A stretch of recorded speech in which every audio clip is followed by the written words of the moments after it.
ایران کے خلاف جنگ میں مدد کی دہائیاں دینے والے امریکی صدر ڈونلڈ ٹرمپ کو ہر طرف سے انکار سننے کے بعد یاد آیا کہ وہ تو طاقتور ملک کے صدر ہیں۔ سوشل میڈیا پر جاری بیان میں کہا، امریکہ جیسے طاقتور ملک کے صدر کے طور پر وہ اب یہ کہنا چاہتے ہیں کہ اب نیٹو ممالک سمیت کسی کی مدد کی ضرورت نہیں۔ امریکہ نے ایرانی فوج، نیوی، ایئر فورس، اینٹی ایئر کرافٹ اور ریڈار تباہ کر دیے۔ وہ ایرانی قیادت ختم کر دی جو امریکہ کے یورپی اور مشرق وسطیٰ کے اتحادیوں کے لیے خطرہ تھی۔ امریکہ کو مشرق وسطیٰ کے ممالک سے بڑی حمایت ملی لیکن نیٹو سے حمایت نہیں ملی۔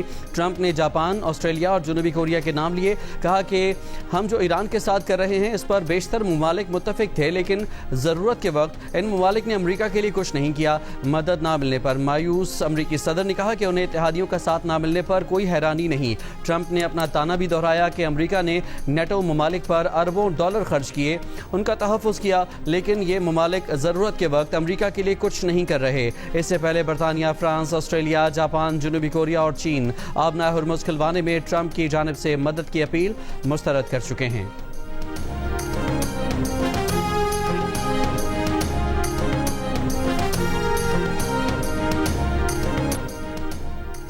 اتحادیوں کی جانب سے ایران کے خلاف جنگ میں مدد سے انکار کے بعد ٹرمپ انتظامیہ کو ایک اور بڑا جھٹکا۔ امریکی نیشنل کاؤنٹر ٹیررزم سینٹر کے ڈائریکٹر جو کینٹ نے استعفیٰ دے دیا۔ کہا کہ یہ واضح ہے کہ ایران کے خلاف جنگ اسرائیل اور اس کی طاقتور امریکی لابی کے دباؤ پر شروع کی گئی۔ ایران امریکہ کے لیے فوری خطرہ نہیں تھا، وہ نئی نسل کو اس جنگ سے بچانے اور جنگ میں بھیجنے کے حق میں نہیں ہے جس کا امریکی عوام کو کوئی فائدہ نہیں، نہ امریکی جانوں کی قربانی دینے کا کوئی فائدہ ہے۔ ایران جنگ کو اپنے ضمیر کے خلاف قرار دیتے ہوئے مستعفی ہونے والے امریکی نیشنل کاؤنٹر ٹیررزم سینٹر کے ڈائریکٹر جو کینٹ نے امریکی صدر ٹرمپ کو خط بھی لکھا۔ کہا کہ وہ اس سے پہلے اسرائیل کی مسلط کردہ جنگ میں اپنی بیوی کو کھو چکے ہیں، کسی صورت اس جنگ کی حمایت نہیں کر سکتے۔ امریکی صدر کا کہنا ہے کہ اچھا ہوا جو کینٹ چلے گئے، وہ ہمیشہ سمجھتے تھے کہ سیکیورٹی معاملات پر جو کینٹ کمزور ہیں۔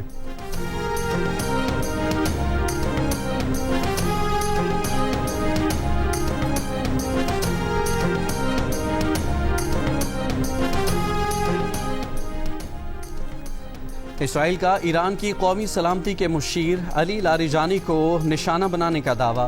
ایرانی حکام نے دعوے کی تردید یا تصدیق نہیں کی۔ علی لاریجانی کے سوشل میڈیا اکاؤنٹ سے ہاتھ سے لکھا پیغام جاری کر دیا۔ علی لاریجانی کا پیغام ایرانی بحریہ کے شہداء کی نماز جنازہ کے موقع پر جاری کیا گیا۔ پیغام میں شہداء کو خراج عقیدت پیش کیا گیا۔ عرب میڈیا کے مطابق پاسداران انقلاب نے بسیج کے سربراہ غلام رضا سلیمانی کی شہادت کی تصدیق کر دی۔ ایران کے سپریم لیڈر آیت اللہ مجتبی خامنائی نے امریکہ سے کشیدگی کم کرنے کی تجاویز مسترد کر دیں۔ سینئر ایرانی عہدیدار کے مطابق مجتبی خامنائی نے کہا ہے کہ اب یہ وقت امن کا نہیں، امریکہ اور اسرائیل کو شکست دینا ہوگی، امریکہ کو ایران کے نقصانات کا ہرجانہ ادا کرنا ہوگا۔ کشیدگی کم کرنے کی تجاویز 2 ثالثین ممالک نے بھیجی تھیں۔ ایرانی عہدیدار کا کہنا ہے کہ انتقام کے معاملے پر رہبر معظم کا موقف انتہائی سخت اور سنجیدہ ہے۔ روس میں ایرانی سفیر نے سپریم لیڈر مجتبی خامنائی کی روسی اسپتال میں زیر علاج ہونے کی تردید کر دی۔ اس سے پہلے بعض میڈیا رپورٹس میں دعویٰ کیا گیا تھا کہ مجتبی خامنائی کو روسی فوجی جہاز سے ماسکو پہنچایا گیا ہے جہاں ان کا ہنگامی آپریشن کیا گیا اور وہ اب ماسکو میں ہی ایک اسپتال میں زیر علاج ہیں۔ برطانوی اخبار ٹیلی گراف نے دعویٰ کیا ہے کہ ایران کے نئے سپریم لیڈر مجتبی خامنائی 28 فروری کو اسرائیلی حملے میں موت سے بال بچے ہیں۔ حملے کے وقت اپنے والد آیت اللہ خامنائی کے ساتھ اسی عمارت میں موجود تھے جہاں ایرانی قیادت کی اہم میٹنگ جاری تھی۔ برطانوی اخبار نے آیت اللہ خامنائی کے ہیڈ پروٹوکول کی ایک آڈیو ٹیپ حاصل کرنے کا دعویٰ کیا ہے اور کہا ہے کہ انہوں نے اس آڈیو کی تصدیق بھی کرا لی ہے۔ اس آڈیو میں مظہر حسینی کہہ رہے ہیں کہ مجتبی خامنائی حملے سے چند لمحے پہلے ہی کمرے سے اٹھ کر باہر باغیچے میں گئے تھے جس کی وجہ سے وہ اس حملے کی شدت سے محفوظ رہے اور صرف ان کی ٹانگ پر زخم آئے۔ اللہ کی مرضی یہی تھی کہ مجتبی خامنائی باہر جائیں۔ وہ باہر تھے اور سیڑھیاں چڑھ رہے تھے جب عمارت کو میزائل نے ہٹ کیا۔ 28 فروری کے اس حملے میں ایران کے سپریم لیڈر آیت اللہ خامنائی شہید ہو گئے تھے۔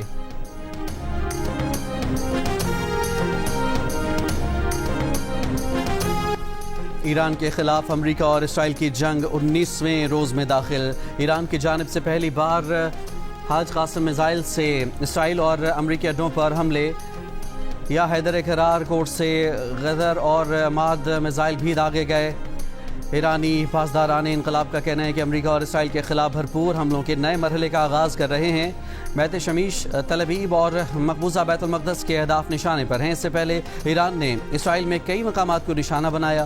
اسرائیلی فوج کے جنوبی کمان اور اسرائیلی اسلحہ کمپنی رفال پر حملوں میں 15 اسرائیلی مارے گئے۔ ایران سے جنگ میں مارے جانے والے امریکیوں کی تعداد 13 ہو چکی ہے، جبکہ 200 امریکی فوجی زخمی ہوئے۔ امریکی سینٹ کوم نے تصدیق کر دی۔ تہران، اہواز، اصفہان اور شیراز سمیت ایران کے مختلف علاقوں میں بھی امریکہ اور اسرائیل کے حملے جاری۔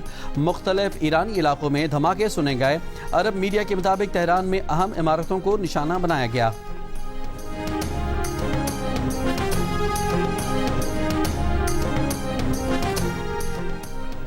عراقی دارالحکومت بغداد میں امریکی سفارت خانے پر ڈرون حملہ، دفاعی نظام کی ڈرون طیارے کو روکنے کے لیے کارروائی۔ عرب میڈیا کے مطابق ڈرون طیارہ امریکی سفارت خانے کے احاطے میں جا گرا۔ قطر اور متحدہ عرب امارات سمیت خلیجی ممالک میں امریکی اڈوں پر میزائل اور ڈرون حملے جاری۔ یو اے ای پر حملوں میں ایک اور پاکستانی جاں بحق۔ حملوں میں مرنے والوں کی مجموعی تعداد 7 ہو گئی۔ ابوظہبی کی شاہ گیس فیلڈ میں ڈرون حملے سے لگی آگ پر قابو پا لیا گیا۔ فجیرہ کے قریب آئل ٹینکر پر نامعلوم پروجیکٹائل سے حملہ، جہاز کو معمولی نقصان پہنچا۔ یو اے ای کی وزارت دفاع کے مطابق صبح سے اب تک 10 بیلسٹک میزائل اور 45 ڈرونز کو دفاعی نظام سے روکا گیا ہے۔ سعودی وزارت دفاع نے منگل کے روز 12 ڈرون مار گرائے۔ ایرانی وزیر خارجہ عباس عراقچی نے اسرائیل اور امریکہ کے سازشی حملوں سے خبردار کرتے ہوئے کہا کہ سازش کا مقصد ایران کے علاقائی ممالک سے تعلقات خراب کرنا ہے۔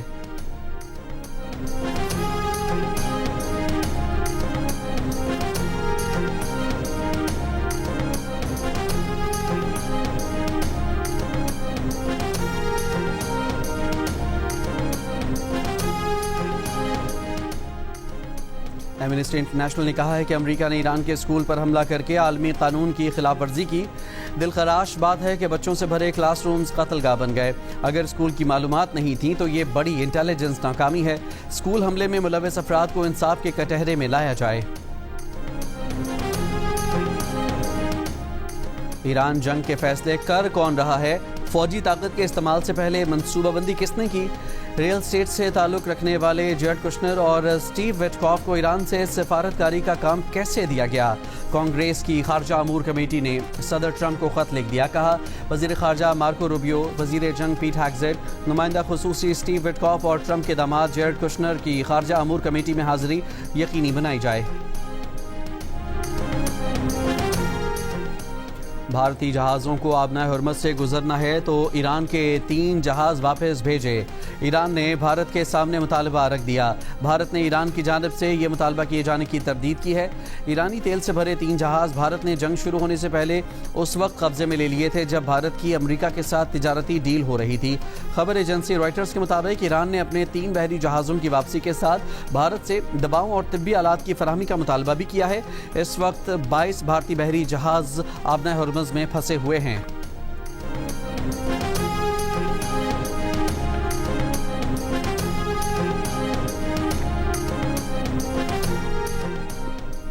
ایران کی خصوصی اجازت سے پاکستان کا تیل بردار جہاز کراچی آبنائے حرمت سے گزر گیا۔ پاکستان کی جانب رواں دواں بحری جہاز پر 8 کروڑ لیٹر سے زائد تیل ہے۔ امریکی جریدے بلومبرگ کے مطابق پاکستانی ٹینکر کا آبنائے حرمت سے گزرنا ایران کے منظور شدہ راستے کی نشاندہی کرتا ہے، جس سے پتہ چلتا ہے کہ جہازوں کو گزرنے کے لیے ایرانی منظوری لازمی ہے۔ بھارت اور ترکی سمیت کئی ممالک نے ایران سے محفوظ راہداری مانگ لی ہے۔ بیمہ کمپنیاں اور بینک ایرانی راستے پر بڑھتے خطرات سے پریشان ہیں۔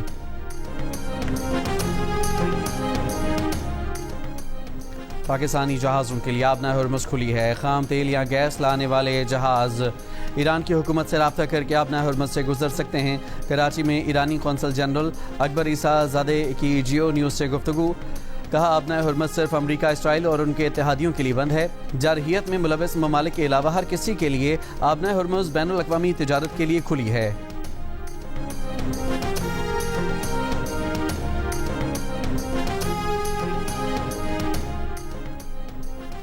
سولر پاور کے بڑھتے رجحان نے پاکستان کو مشرق وسطیٰ کی جنگ کے اثرات سے محفوظ کر دیا۔ غیر ملکی جریدے بلومبرگ کے مطابق انرجی امپورٹ پر انحصار کرنے والا ملک پاکستان انرجی شاکس کا عادی ہے، لیکن تکنیکی ماہرین کے مطابق رواں سال پاکستان مہنگا تیل اور مہنگی گیس خریدنے کے بجائے سولر انرجی کے باعث 6.3 ارب ڈالرز کی بچت کرے گا۔ جنگ کے بعد پاکستانی حکومت پیٹرول اور ڈیزل کی قیمت 55 روپے فی لیٹر بڑھا چکی ہے۔ بلومبرگ کے مطابق اگر سولر پاور نہ ہوتی تو پیٹرول اور ڈیزل کہیں زیادہ مہنگے ہونے تھے۔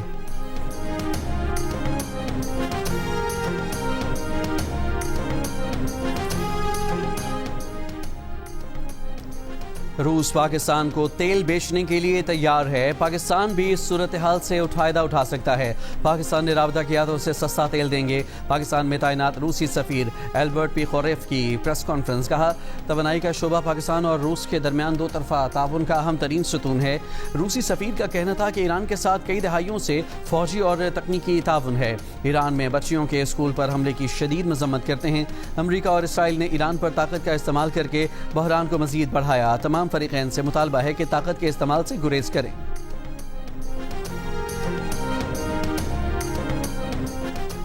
آبنائے ہرمز سے آئل ٹینکر جانا شروع ہو گئے۔ وائٹ ہاؤس کے معاشی مشیر کیون ہیسٹ کا دعویٰ۔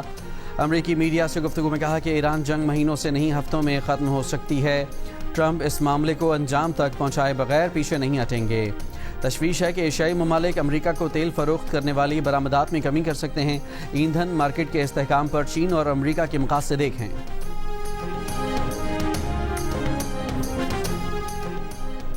ایران کے خلاف جنگ میں شامل امریکی بحری بیڑے U S S general R Ford میں لگنے والی آگ کی مزید تفصیلات سامنے آ گئیں۔ امریکی اخبار کے مطابق U S S Gerald R Ford کے مرکزی لانڈری ایریا میں لگی آگ بجھانے میں 30 گھنٹوں سے زیادہ وقت لگا۔ 2 امریکی فوجی زخمی ہوئے۔ جہاز کے انجن کو کوئی نقصان نہیں پہنچا۔ آگ لگنے سے 600 سے زائد فوجی اپنے بستروں سے محروم ہو گئے۔ مشرق وسطی میں ایران کے خلاف کارروائیوں میں شریک امریکی جہاز U S S Gerald R Ford پر تقریباً 4,500 افراد کا عملہ تعینات ہے۔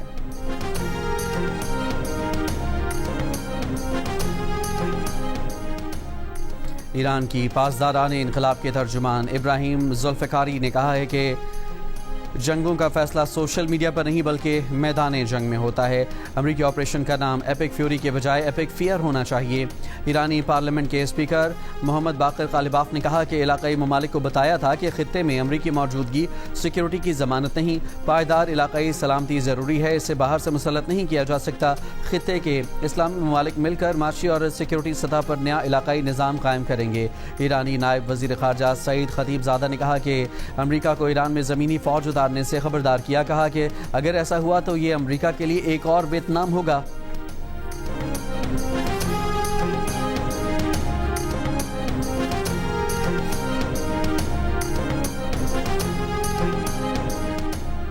امریکہ کا شامی فوج کے ذریعے حزب اللہ کے خاتمے کا منصوبہ۔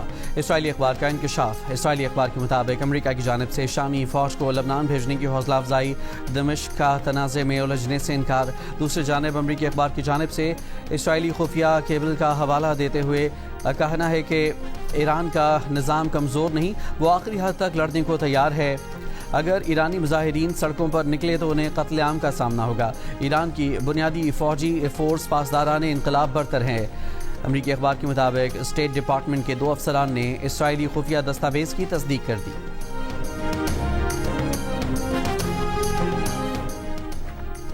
ترجمان چینی وزارت خارجہ کا کہنا ہے کہ چین اور امریکہ ٹرمپ کے دورہ چین کے بارے میں رابطے میں ہیں۔ امریکی صدر کے دورے کی تاریخ سے متعلق بات چیت کی جا رہی ہے۔ چین کا ایران، اردن، لبنان اور عراق کے لیے ہنگامی امداد کا بھی اعلان۔ کہا چین خطے کے عوام کی انسانی مشکلات کم کرنا چاہتا ہے۔ امریکی نشریاتی ادارے CNN کے مطابق ایران سے جنگ کو عوامی مقبولیت نہ ملنے پر صدر ٹرمپ نے نیوز میڈیا پر دباؤ بڑھا دیا ہے۔ ٹرمپ انتظامیہ ہر روز 1 یا زائد شکایتیں رجسٹر کراتی ہے۔ خود ٹرمپ میڈیا کو کرمنل اور غیر محب وطن کہنے سے نہیں چوکتے، جبکہ فیڈرل کمیونیکیشنز کمیشن کے چیئرمین برینڈن کیئر نے، جنہیں ٹرمپ نے چنا ہے، کئی بار براڈ کاسٹرز کو ان کے نشریاتی لائسنس منسوخ کرنے کی دھمکی بھی دی ہے۔ CNN کے سینئر سیاسی مبصر ڈیوڈ ایگزل روڈ نے کہا ہے کہ لگتا ہے کہ ٹرمپ انتظامیہ نے فیصلہ کر لیا ہے کہ اگر جنگ کی خبریں بہتر نہیں ہوتی تو جنگ کی خبریں دینے والوں پر حملہ کرنا بہتر ہوگا۔ CNN نے لکھا ہے کہ جنگ کے بارے میں سخت سوالات کے جواب میں ٹرمپ محض فیک نیوز کہہ کر جان چھڑاتے ہیں۔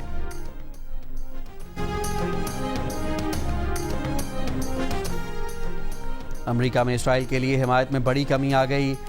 NBC نیوز کے سروے کے مطابق اب صرف 32% امریکی اسرائیل کو مثبت نظر سے دیکھتے ہیں، جبکہ 39% کی رائے اسرائیل کے بارے میں منفی ہو چکی ہے۔ یہ پچھلے چند برسوں میں ہونے والی ایک بڑی تبدیلی ہے۔ سب سے بڑی تبدیلی ڈیموکریٹس اور آزاد ووٹرز میں دیکھی گئی۔ ڈیموکریٹس میں اسرائیل کی حمایت میں واضح کمی آئی۔ 2013 کے مقابلے میں اسرائیلی حمایت 34% سے 17% ہو گئی، جبکہ فلسطینیوں کی حمایت 18% سے 67% پر آ گئی۔ دوسری جانب امریکی عوام اب اسرائیل اور فلسطینیوں کے درمیان ہمدردی کے معاملے پر بھی تقسیم ہو چکے ہیں۔ 40% اسرائیل کے ساتھ ہیں، جبکہ 39% فلسطینیوں کے حق میں ہیں۔ خاص طور پر نوجوان نسل میں اسرائیل کے خلاف جذبات میں اضافہ دیکھا جا رہا ہے۔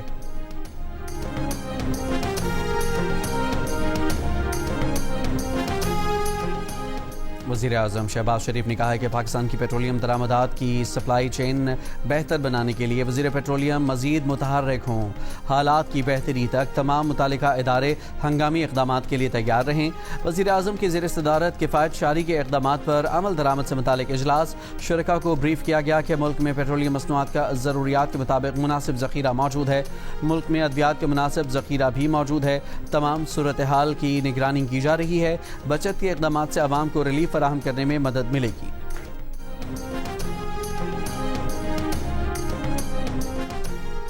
وزیر اطلاعات عطا اللہ تارڑ نے کہا ہے کہ کابل اور ننگرہار میں 16 مارچ کی رات کیے گئے حملے پیشہ ورانہ تھے۔ آپریشن غضب للحق کے تحت کامیابی سے اہداف پر حملے کیے گئے۔ افغان طالبان رجیم یہ الزام لگا کر مزید جھوٹ بول رہی ہے کہ پاکستان نے کابل میں منشیات بحالی کے اسپتال کو نشانہ بنایا۔ کابل میں آگ کے شعلے اس بات کی تصدیق کرتے ہیں کہ گولہ بارود کے ذخیرے کو نشانہ بنایا گیا۔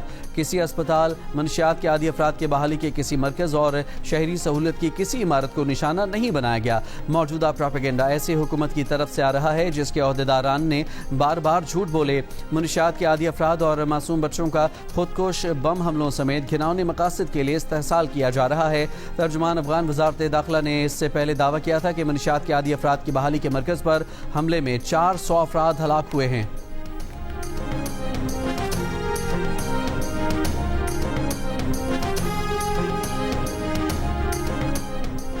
بشرا بی بی کی بانی پی ٹی آئی سے ملاقات کرا دی گئی۔ جیل ذرائع کے مطابق بانی پی ٹی آئی اور بشرا بی بی کی 30 منٹ کی ملاقات کانفرنس روم میں کرائی گئی۔ بانی پی ٹی آئی اور بشرا بی بی کی ملاقات جیل مینول کے مطابق ہر ہفتے کرائی جاتی ہے۔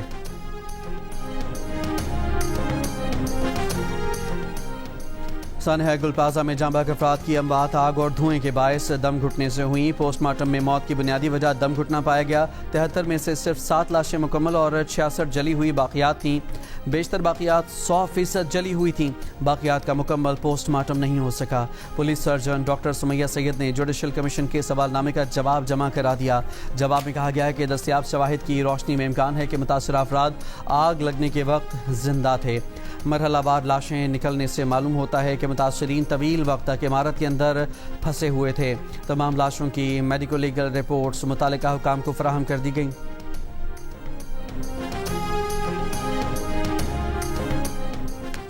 میرپور خاص کے علاقے کوٹ غلام محمد کے علاقے سے 11 سال کی لڑکی کے اغوا کا مقدمہ درج۔ مقدمہ لکشمی بائی کے والد کی مدعیت میں 4 افراد کے خلاف درج کیا گیا۔ FIR میں والد نے الزام لگایا کہ بیٹی واپس مانگنے پر اسے جان سے مارنے کی دھمکیاں دی گئیں۔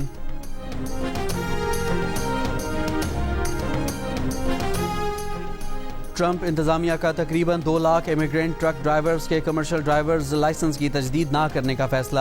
پیر سے لاگو فیصلے کے مطابق امیگرینٹ ٹرک ڈرائیورز اب صرف اس وقت تک ٹرک چلا سکیں گے جب تک ان کے پاس ڈرائیونگ لائسنس ایکسپائر نہیں ہوں گے۔ نئے قانون کے تحت سیاسی پناہ کے طلبگار، مہاجرین یا کم عمری میں آمد پر مؤخر کارروائی والے امیگرینٹس کو کمرشل ڈرائیورز لائسنس جاری نہیں ہوگا۔ ایران امریکہ جنگ کے اثرات سے ورلڈ کپ فٹ بال بھی محفوظ نہیں۔ رواں سال جون جولائی میں ہونے والے میگا ایونٹ میں ایران کے میچز امریکہ سے میکسیکو منتقل کرنے کے لیے ایران اور فیفا کے مذاکرات جاری۔ ایران فٹ بال فیڈریشن کے صدر مہدی تاج نے کہا ہے کہ جب امریکی صدر ٹرمپ نے واضح طور پر کہا ہے کہ وہ ایرانی ٹیم کی حفاظت کو یقینی نہیں بنا سکتے تو ایرانی ٹیم بھی یقینی طور پر امریکہ کا سفر نہیں کرے گی۔